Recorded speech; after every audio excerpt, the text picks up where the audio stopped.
All right, I want to do a quick update before the 3-day weekend because Monday the market will be closed for Memorial Day. So happy early Memorial Day to all of you. And remember that freedom does not come free. So everybody appreciate the day off. And I appreciate to all of the men and women that are currently serving as well. God bless America. All right, so let's jump into the NASDAQ 100. We'll look at the triple Qs first. And on the triple Qs, I do want to clean up the chart a bit today. But before I delete anything, I want to talk about the short trade from 522. The idea of this trade was simply just a profit during the pullback. It was not required to short the market here. You could have just went to cash, but the risk reward was there to be a bear or even just a smart bull selling. So that's why I put it on the chart. And as you can see, we hit that profit today. So I really don't like shorting here. We took our profits on all of our short trades personally. And I don't think it's a great idea to continue to try to short, even though we may go a little bit lower. I just don't think the risk reward is there anymore. So if you were in that short trade, that would be a great time to take that profit, which is exactly what this green box was depicting, which was to short around 522, set your risk from that, and your reward was down here right around 508, and we gapped down right around 506 or 505, so that was an easy take profit right at the open. So I want to delete that now. That trade is in the profit and close, and that is no longer needed on our charts. And then from here, I want you to be very clear how this can play out. From the triple Qs levels of right around 506, if we hold above this level, we've already had the higher low and we're going higher towards the 530s or 540s. But if we can't hold 506, I do believe we'll come down into the 490s,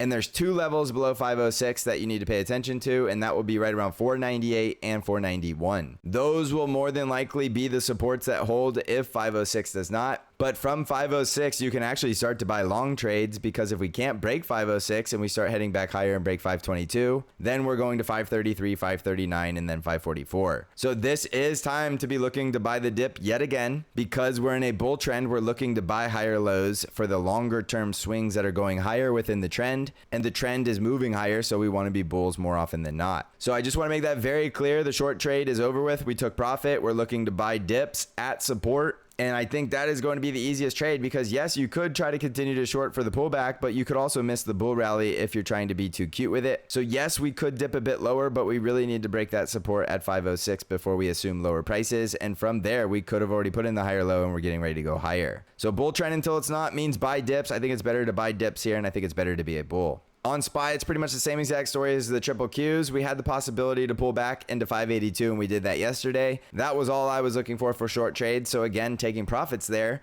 And below 582, we did break down. So this is either going to be a higher low from today's low at 575, or we are going the full distance lower for this pullback at 568. So the longer we're below 582, it is possible SPY does come down a bit lower towards 568. But again, still, these are buying opportunities in my opinion, because I do believe we're going into the 600s, and it's very easy to manage risk on these long trades, so you don't need to be fearful. All of the fear that comes during pullbacks prevents you from executing properly.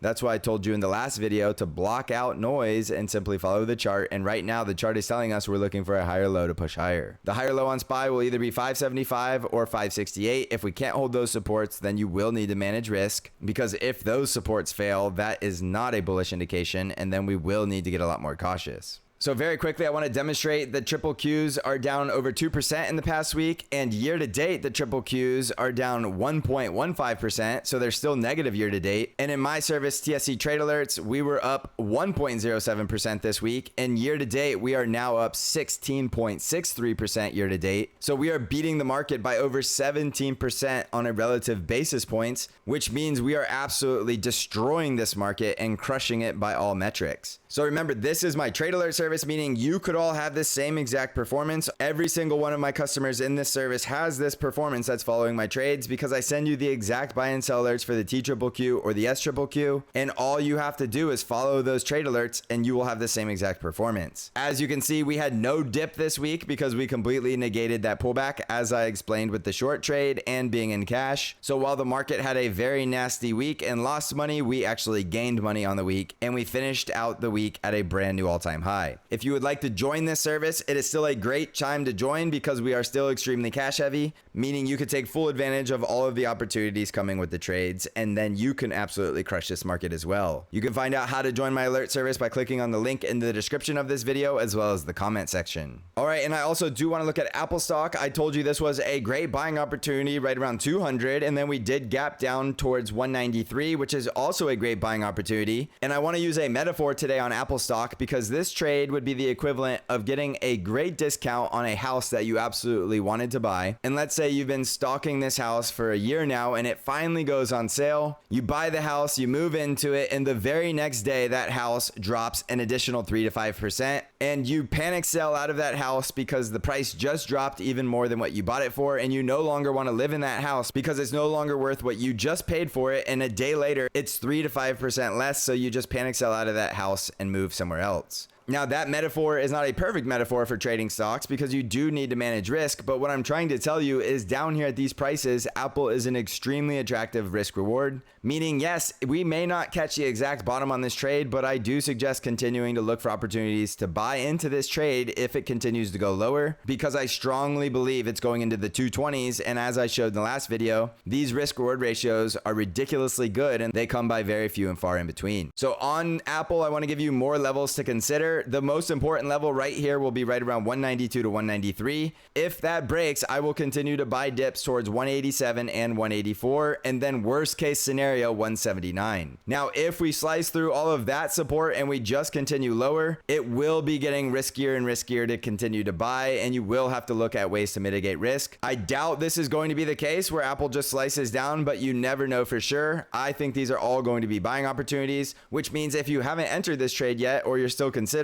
it, this would be another strong support right around 193 to 187.